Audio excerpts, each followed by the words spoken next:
No ar, Farmácia em Dia, o podcast do Conselho Regional de Farmácia do Estado de São Paulo.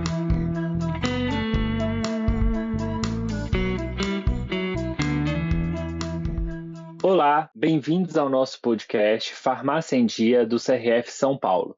E hoje vamos conversar sobre a importância da inclusão da comunidade LGBTQIAPN+, nos serviços de saúde e o papel fundamental dos farmacêuticos.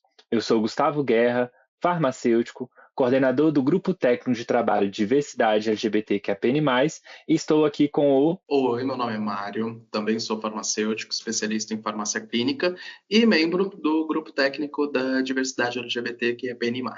Hoje, eu e o Mário nós vamos falar sobre um tema essencial para todos os farmacêuticos, a inclusão da comunidade LGBTQIAPN+, no atendimento em farmácias e serviços farmacêuticos. As farmácias são muitas vezes o primeiro ponto de contato de uma pessoa com o sistema de saúde, seja para a compra de um medicamento, orientação sobre o tratamento ou acesso a serviços como vacinação. É nas farmácias que muitas pessoas encontram atendimento rápido e acessível. E para a comunidade LGBTQIAPN+, esse espaço de atendimento é ainda mais crucial, pois pode ser uma das poucas fontes de acolhimento e apoio em saúde. Mas o que significa ser inclusivo no atendimento? Significa, antes de tudo, reconhecer e respeitar a diversidade de cada paciente. Estar atento aos diferentes contextos de saúde que podem envolver a população LGBTQIAPN+, que historicamente enfrentam dificuldades no acesso a um atendimento acolhedor. Muitas dessas pessoas buscam ajuda em serviços de saúde, UBS, hospitais,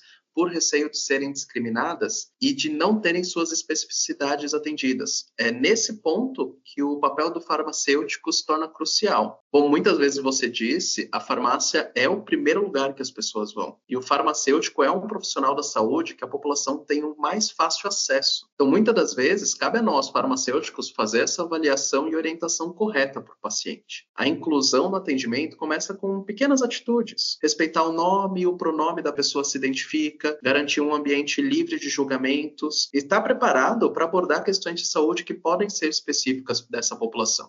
Como o Mário disse, né, além desses pontos em que a inclusão se passa, né, ela também vem pela capacitação. É essencial que os profissionais busquem conhecimento sobre os temas como o uso de hormônios, profilaxia, pré- e pós-exposição ao HIV, saúde mental, áreas em que a comunidade LGBTQIAPN+, ela pode demandar mais orientações do farmacêutico. Documentos como o Manual de Cuidados Farmacêuticos à Pessoa LGBTQIAPN+, desenvolvido pelo nosso grupo de diversidade do Conselho Regional de Farmácia do Estado de São Paulo, são algumas das excelentes referências para uma prática inclusiva. Esse material, por exemplo, oferece diretrizes valiosas para o atendimento humanizado, ajudando a transformar as farmácias e serviços farmacêuticos em um local de confiança para a população LGBTQIAPN+.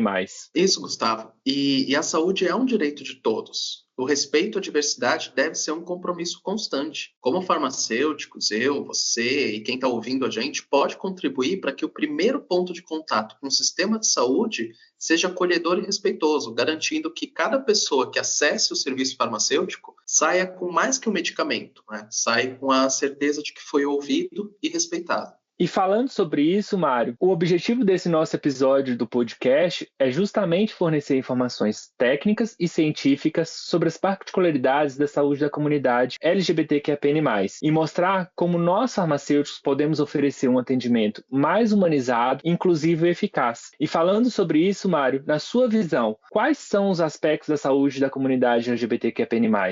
Então, Gustavo, quando a gente discute sobre a saúde da população LGBT, muitas pessoas perguntam qual que é a diferença? Porque a biologia não é a mesma? E sim, a biologia é a mesma, mas a epidemiologia não. Ela mostra que tem certas questões de saúde que afetam mais a nossa comunidade. E muitas pessoas acham que a gente está falando de HIV, IST, que hoje o podcast é para falar sobre isso, mas essas questões não são doenças de homossexuais Isso são questões de saúde de quem tem uma vida sexual ativa. A gente está falando de especificidade, a gente fala de coisa que vai muito além. Os LGBTs, eles têm um dos piores índices de saúde mental, com aumento de casos de ansiedade, depressão, pânico, suicídio. Então, às vezes, vão na farmácia querendo um calmante, querendo alguma coisa para melhorar o sono. E cabe ao farmacêutico olhar isso e questionar. É uma questão pontual? É uma questão crônica? Você já tem isso faz algum tempo?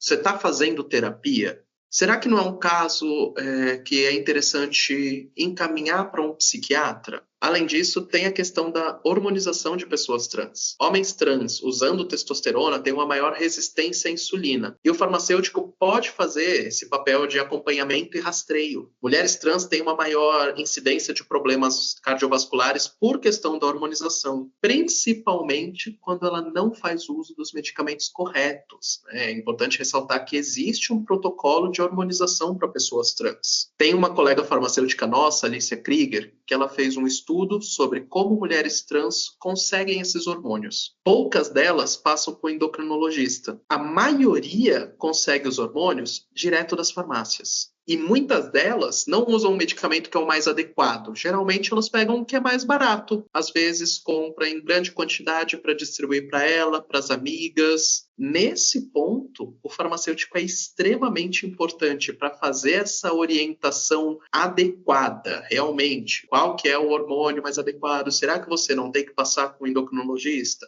Fazer um encaminhamento, fazer esse acompanhamento das questões cardiovasculares dela. Como você bem falou, né, da questão do papel do farmacêutico, dos impactos que tem na saúde quando essa população não tem acesso ao serviço ou não tem essa orientação nossa de profissionais farmacêuticos, né, o que o uso indiscriminado desses medicamentos pode levar, e também algumas das questões epidemiológicas da saúde de pessoas LGBT. E pensando em tudo isso que você acabou de nos contar, qual a atuação do farmacêutico na farmácia para que a gente tenha um atendimento humanizado às pessoas LGBT? O que nós, farmacêuticos, devemos fazer para poder promover esse atendimento humanizado? Acho que, para começar, a gente pode criar essa experiência de um cuidado verdadeiramente inclusivo com o paciente. Então, desenvolver uma escuta ativa, uma escuta empática, isso é fundamental quando a gente fala até da parte da consulta farmacêutica que pode ser feita nas farmácias. Usar uma linguagem inclusiva, respeitosa, e muitas vezes as pessoas falam, mas eu tenho dificuldade, como que eu vou saber? Pergunta o nome, começa pelo básico. Oi, tudo bem? Quem é você? Qual o seu nome? Como eu te chamo? Isso já cria um ambiente muito mais acolhedor e livre de julgamento para essas pessoas. Isso demonstra o nosso respeito e a compreensão com que elas estão passando. E é importante também o farmacêutico disponibilizar alguns materiais informativos. Então, pode ter de saúde sexual, prevenção de ST, mas vamos colocar, como eu falei, de saúde mental. Vamos fazer material informativo sobre hormonização e sobre outros temas relevantes que podem afetar a nossa comunidade. A orientação correta sobre o uso de medicamentos, ela é essencial para garantir a adesão, o tratamento e o cuidado adequado do paciente. Então, sentar, conversar, orientar ele sobre todas as questões, sobre todos os medicamentos que ele está utilizando, isso já é um grande passo. E, além disso, lembrar da preservação da privacidade e da confidencialidade das informações do paciente, né? Isso é um direito fundamental quando a gente fala de qualquer questão de consulta. Cumprir o código de ética farmacêutica ao lidar com questões sensíveis é essencial para proteger a dignidade e o bem-estar desse paciente. E pensando, né, em atendimento humanizado, acesso à informação, a confidencialidade, né, nós também, profissionais de saúde, como farmacêuticos, nós precisamos também pensar em incluir as pessoas LGBT nas campanhas de saúde, né? A gente vê aí campanhas do Outubro Rosa, Novembro Azul, que esquece principalmente as pessoas trans, as pessoas intersexo, e muitas das vezes, quando essas pessoas acessam, né, os serviços de saúde, eles têm a sua confidencialidade quebrada por profissionais de saúde que muitas das vezes esquecem o lado de ser profissional, carregados de preconceitos, de estigmas, acabam tratando de outra forma que não seja adequada esses pacientes LGBTs. E pensando sobre isso, você citou aí o Código de Ética, né? Quais são os aspectos legais e éticos que nós farmacêuticos devemos seguir e devemos tomar cuidado no atendimento às pessoas LGBTs? Só complementando uma coisa que você falou que eu achei muito essencial, muitas das pessoas LGBTs, quando vão em sistemas de saúde, e aí a gente está falando de unidades básicas de saúde, unidades de pronto atendimento, hospitais, público, particular,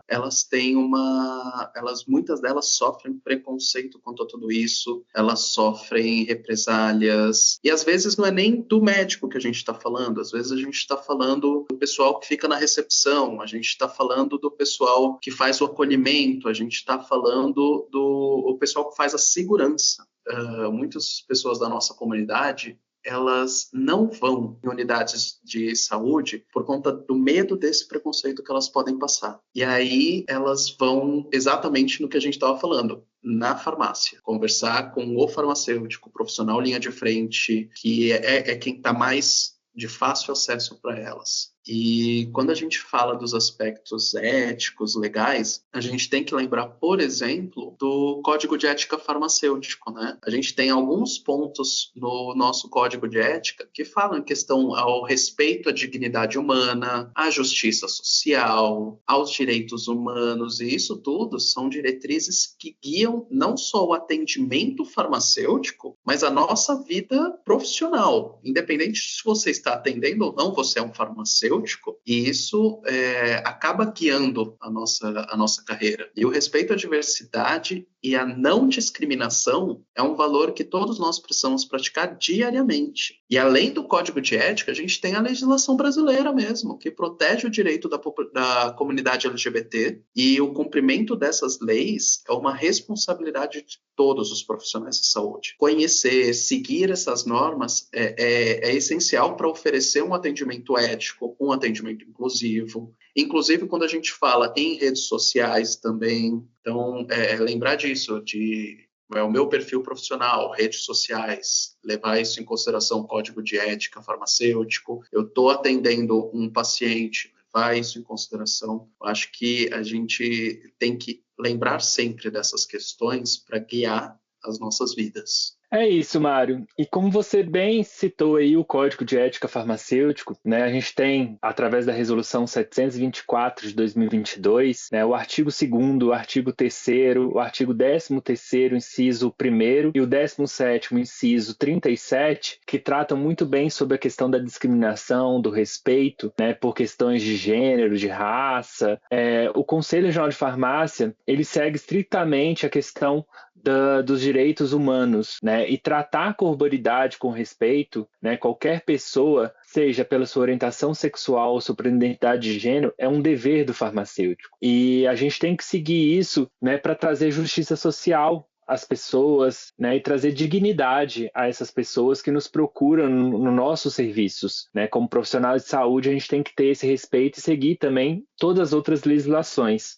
Pessoal, estamos chegando aí já no nosso final desse episódio do podcast, né? E a gente precisa também falar um pouquinho sobre os mitos. Eu queria, Mário, que você falasse um pouquinho, né, sobre a desmistificação, a questão do preconceito, da desinformação sobre a comunidade de LGBT para a gente. Gustavo, eu acho que um dos primeiros mitos a gente já vem desmistificando ao longo desse podcast, né? Que é a questão de que a saúde da comunidade LGBT ela não está apenas relacionada a IST. Na verdade, quando a gente fala de HIV, por exemplo, a maioria das pessoas que vivem com HIV no Brasil hoje são pessoas heterossexuais. Isso a gente já tem nos dados dos últimos anos. Inclusive, mulheres que vivem com HIV, a maioria elas contraem dentro do próprio casamento. Um casamento tradicional, monogâmico, fechado. Trazer essa questão de que a saúde LGBT ela vai para muito além disso. Outra questão que é importante é lembrar que a homossexualidade e a transexualidade, elas já não são mais doenças mentais, de acordo com a Organização Mundial da Saúde. A homossexualidade deixou de ser oficialmente uma doença na atualização do CID, o Código Internacional de Doenças, lá em 1990. A transexualidade, ela esperou um pouquinho mais para a atualização da número 10 de 90 para a número 11, que foi agora em 2019, mas ela já não faz parte do Código Internacional de Doenças, então nada disso é uma doença, são questões que a gente tem e ponto.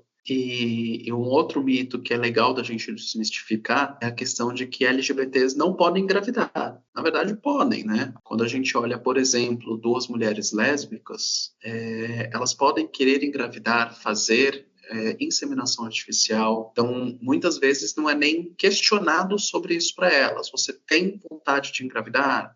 Você quer ter um filho? Quando elas passam com a gente nas nossas consultas, é interessante a gente levantar essa questão, trazer essa oportunidade para perguntar como que tá? Você tem interesse? E, se necessário, encaminhar ela para um ginecologista para fazer esse acompanhamento. Eu acho que são alguns dos mitos que a gente precisa começar a quebrar para falar de uma maneira adequada das necessidades reais que a gente tem, que a nossa comunidade tem.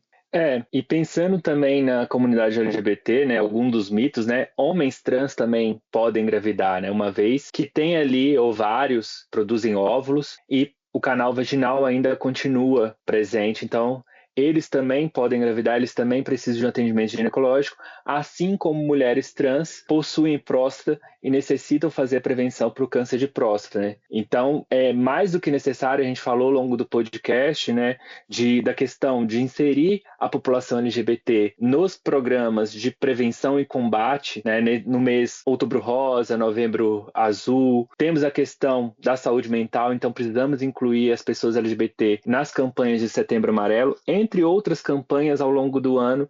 Você também citou aí, né, desmistificando os mitos, a questão, né, de pessoas LGBTs, que alguma dessas nomenclaturas, né, de orientação sexual, gays, lésbicas, têm maior propensão a desenvolver diabetes, desenvolver dislipidemias, entre outras doenças, e convida aí todos os farmacêuticos, né, que escutaram esse podcast, que vão escutar esse podcast, a vir e participar do Grupo Técnico de Trabalho Diversidade LGBTQIAPN+, com a gente aqui no Conselho Regional de Farmácia do Estado de São Paulo, né, e também buscarem mais conhecimento sobre saúde LGBTQIAPN+.